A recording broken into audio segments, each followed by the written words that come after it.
Hello दोस्तों, कैसे हो आप लोग। मैं अयाना अग्रवाल आपके साथ फिर से बायो की एक नई वीडियो में। जैसा कि मैंने आपको कल की वीडियो में बताया था, एलिमेंट्री कैनाल क्या होता है, एसोसिएटेड ग्लैंड्स क्या होते हैं, एसोसिएटेड ग्लैंड्स के कितने पार्ट्स होते हैं, इन सारी चीज़ों के बारे में हमने पढ़ा था। तो आज की इस वीडियो में हम स्मॉल इंटेस्टाइन के बारे में, लार्ज इंटेस्टाइन और जो बेसिक डिटेल्स है वो सारी हम इसमें कवर करेंगे। ओके, तो शुरुआत करते हैं पार्ट्स ऑफ स्मॉल इंटेस्टाइन से। क्लियर। तो मैंने यहाँ पे आपका लिया वाइट कलर। तो बेसिकली आपके जो स्मॉल इंटेस्टाइन होती है और लार्ज इंटेस्टाइन होती है, दोनों के तीन तीन ही पार्ट होते हैं। तो पहले छोटी आंत का लिखते हैं। इसको पहले बोला जाता है ड्यूडेनम। क्या बोला जाता है? ड्यूडेनम। हिंदी में बोलते हैं इसको ग्रहणी। दूसरा होता है आपका जेजुनम। क्या होता है? जेजुनम, जिसको बोला जाता है अग्र क्षुद्रांत। क्या बोला जाता है? अग्र क्षुद्रांत। और तीसरा आपका होता है इलियम। क्या होता है? इलियम, जिसको कहा जाता है क्षुद्रांत। क्या कहा जाता है? क्षुद्रांत। तो these three are the part of small intestine.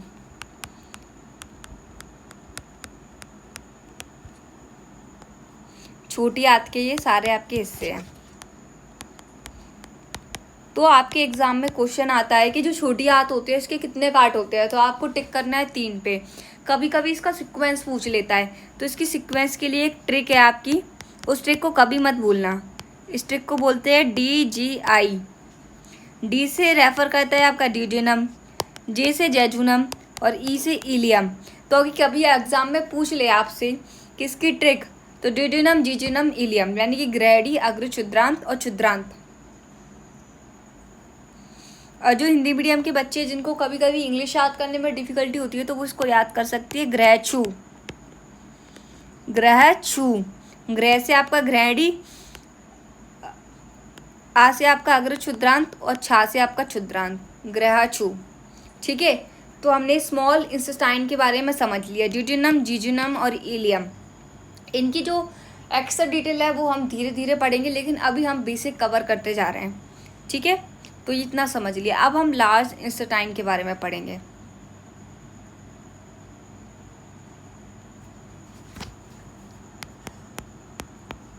Parts of large intestine.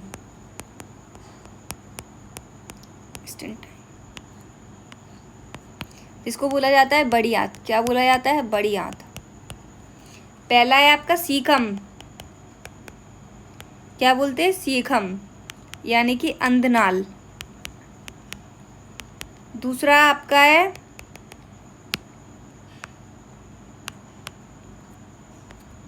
Colon. क्या है? कॉलन, जिसको बोला जाता है बृहदंत्र। तीसरा है आपका रेक्टम। क्या है? रेक्टम, जिसको कहा जाता है मलाशय। क्या कहा जाता है? मलाशय। पहला आपका सीकम, दूसरा आपका कॉलन, तीसरा आपका रेक्टम। ये आपके तीनों ही लार्ज इंटेस्टाइन के पार्ट होते हैं। किसके पार्ट होते हैं? Large intestine. बड़ी आंत। क्लियर। सीकम, कॉलन और रेक्टम, ये आपके 3 हो गए। इसकी ट्रिक याद करने की, CCR। क्या है ट्रिक? CCR। C फॉर सीखम, इस C फॉर कॉलन और इस फॉर R रेक्टम। क्लियर। तो अब तक हमने सिर्फ 2 चीज़ों के बारे में पढ़ा। स्मॉल इंटेस्टाइन के बारे में पढ़ा, जिसको हम बोलते हैं हम ड्यूडेनम, जीजुनम, इलियम।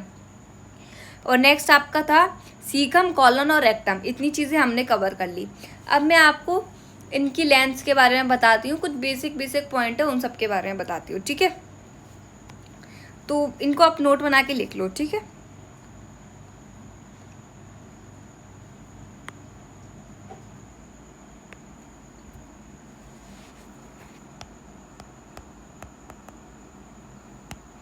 पहला आप लिखो, जो एलिमेंट्री कैनाल होती है, एलिमेंट्री कैनाल मतलब आहार नाल। ठीक है, फूड पाइप। तो length of alimentary canal,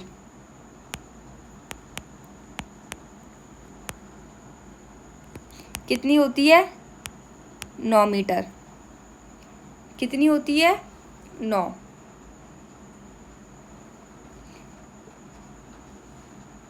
length of small intestine,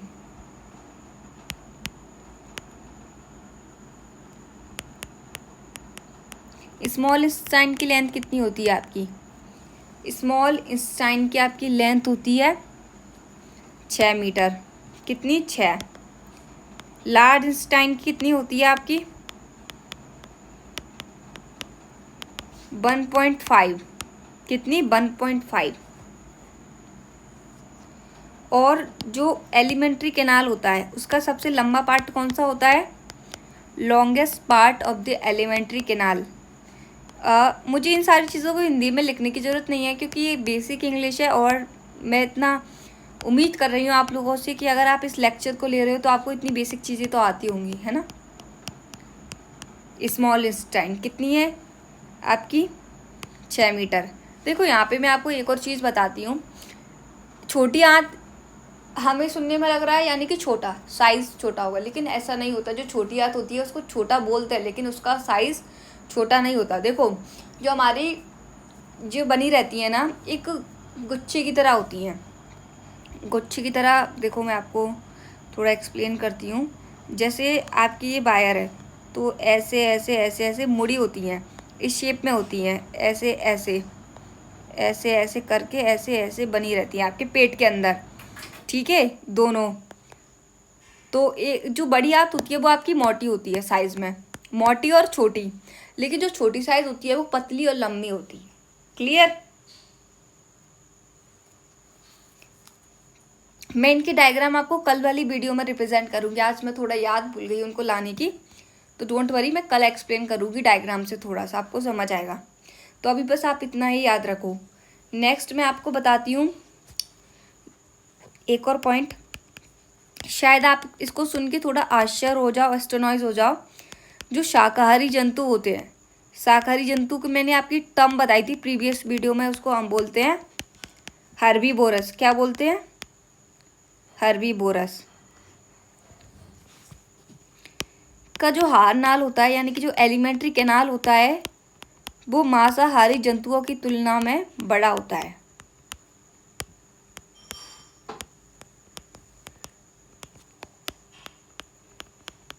अधिक लंबा होता है।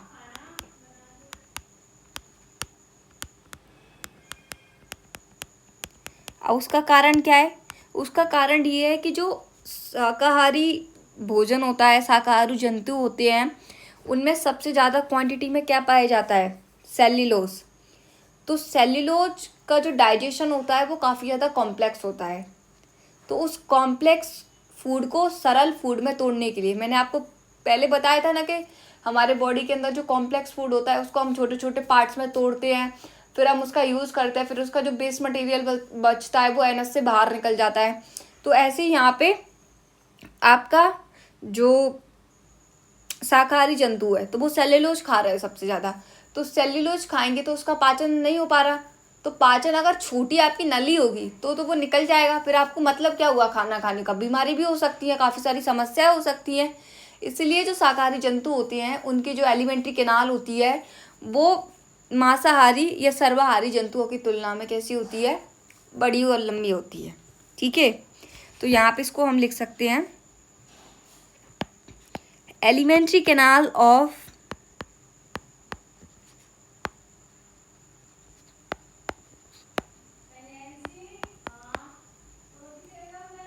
herbivorous animal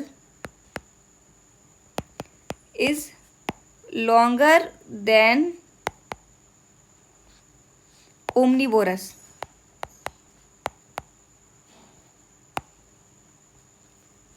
Or I can say carnivorous.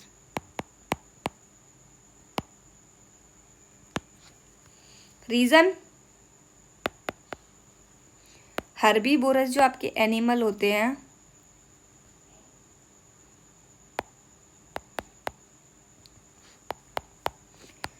प्रचुर मात्रा में, क्या प्रचुर मात्रा में इनके अंदर क्या पाया जाता है? सेल्यूलोज। क्या? सेल्यूलोज। तो सेल्यूलोज का जो डाइजेशन होता है वो कॉम्प्लेक्स होता है,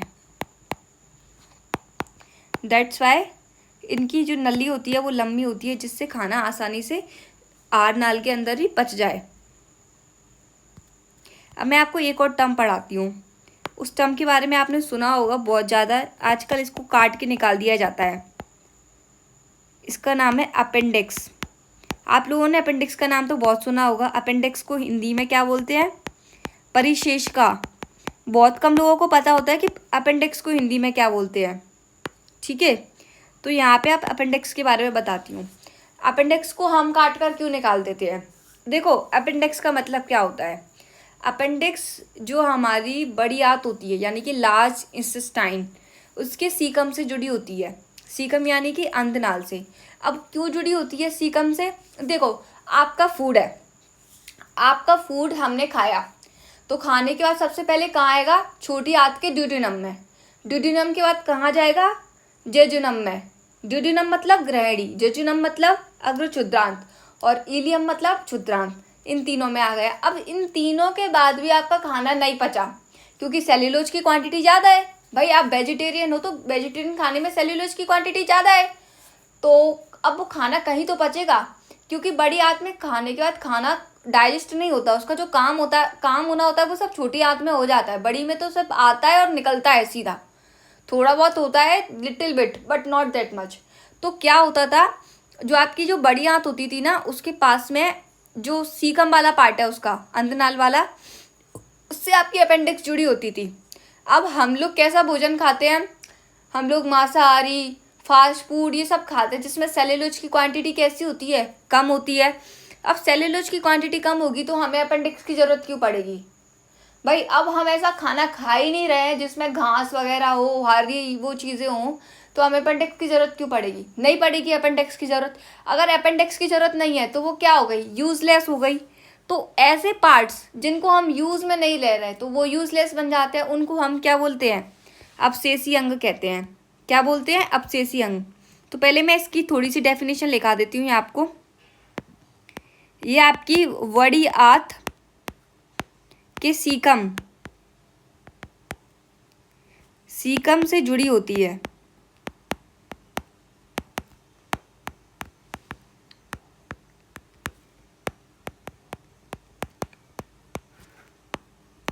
इसकी गिनती अब अपशेषी अंगों में होती है। कैसे अंगों में होती है? अपशेषी अंगों में।